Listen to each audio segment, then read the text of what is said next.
Hello and welcome to Baggies View. I'm Paul Bradley and I'm joined on the phone now by West Bromwich Albion correspondent Chris Lubkowski. Hi Chris. Hi. We're going to be talking first of all about the upcoming derby game against Wolves. How do you think West Brom are going to approach that game, and knowing that points are just so important even so early in the season? Well, it's the first of two back-to-back derby games, of course, because Villa follows next week. It's a really difficult game to call from both clubs' perspectives, on the basis that Wolves have lost the last four games and have been in awful form. And Albion too, although Albion have of late not been as bad. I mean, they've picked up 5 points from 4 games. They're still very much at the bottom of the table, not where they want to be.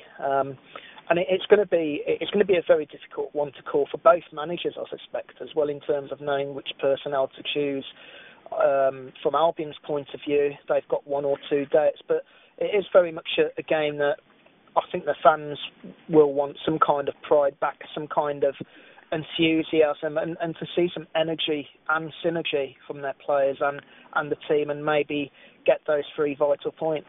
And what's key to that? Because obviously derby games, I suppose, anywhere in the country, a lot of form and the form book goes out the window. What are the key areas of the pitch where you think West Brom will be looking to dominate? Well, one of the problems they've had this season has been in midfield.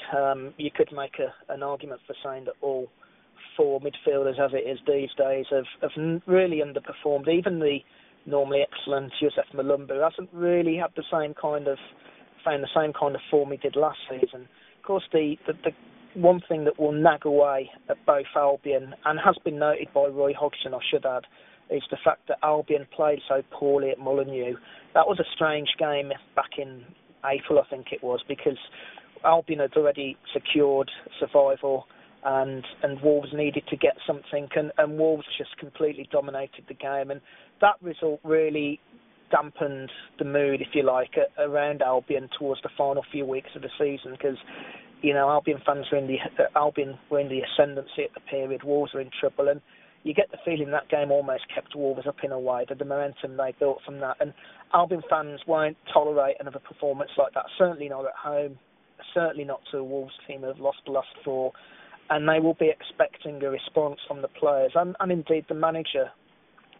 And just moving away from that derby game a bit now and looking at Peter Odemwingie, there's been some kind of rumours and some kind of stories going out in the press about him and a possible injury. Can you just update us on that? Well, Peter's a strange one.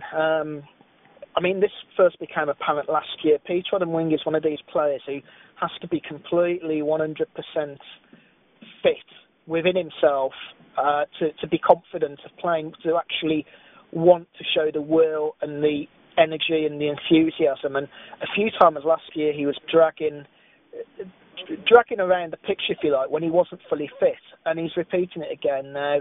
He's had an ongoing foot problem which keeps coming back and recurring every now and again, and there were suggestions from the Nigerian press office, the Nigerian FA, if you like, that he was due to have surgery. Roy Hodgson denied that yesterday in a story that we had on the Birmingham Mail website.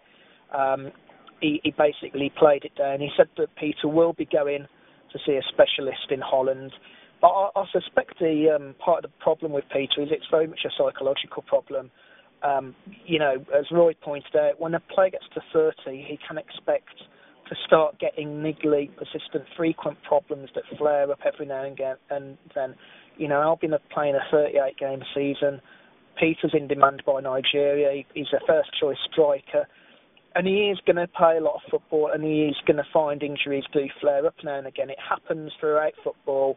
It used to happen a lot when Gary Megson was manager. His attitude was, get them patched up, get them back out onto the pitch.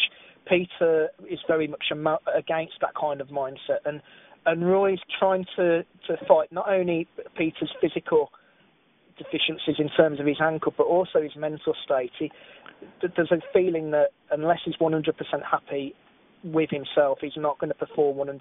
And I suspect that's one of the reasons why he's heading out with a doctor to Holland, along with Zoltan Gera, just to get more specialist comfort and and confidence, if you like. And on another point, mentioning Zoltan, he's making good, steady progress from his injury, and I think the next 2 games will come too soon, but certainly he's making good progress. Okay, Chris, well, thanks for that update and your thoughts there. We'll be back again next week with more Baggies View.